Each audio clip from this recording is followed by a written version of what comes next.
Hujambo na karibu sana mtazamaji wa Bongo Super Media. Hakika picha ambayo unaitazama hapo ni picha ambayo inasikitisha kweli kweli. Kama ambavyo nimeripoti hapo awali ya kwamba tayari mwili wa mwigizaji Karina umewasili hapa nchini Tanzania. Wengi wanamfahamu kwa jina la Hawa, lakini huyo ambaye unamtazama hapo kavaa ushungi wa blue ameshikwa na mama mmoja hivi. Kama ambavyo unamtazama hapo, mama amevaa baibui jeusi na kioremba ambacho ni cheupe kina madoa madoa. Huyo aliyomshika hapo na aliyeshikwa hapo ni huyu mtoto wa Karina. Kwa maana huyo mtoto wa Karina ndiye ambaye ameshikwa hapo. Analia kwa uchungu kweli kweli. Analia kwa majonzi kweli kweli mara baada ya kuona mwili wa mama yake mzazi. Mtoto wa Karina kashindwa kujizuia, amelia kwa uchungu sana. Na anatambua kwamba mama yake ni moja ya mtu ambaye amepambana sana naye, na anakumbuka kwamba mama yake ni mtu ambaye amesumbuliwa na ugonjwa huo kwa muda mrefu sana.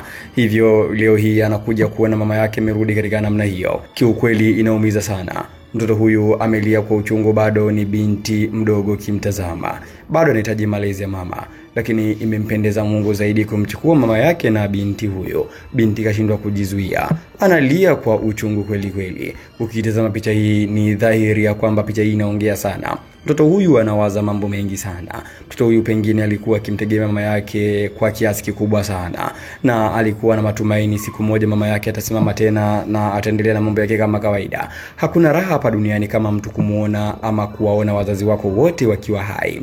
Hivyo basi unapopoteza mzazi mmoja au wote, hakika huwa inaumiza sana. Mtoto huyu hivi sasa yupo katika dimbwi kubwa la mawazo. Ana mawazo makubwa sana. Anatazama mwili wa mama yake, anaumia mno. Mtazamaji Bongo Super Media, maoni yako ni yapi kuhusiana na mtoto huyo? Maneno yako ni yapi ya kuweza kumfariji binti huyu mdogo? Andika hapo katika sehemu ya comments maneno ya kumfariji binti huyo.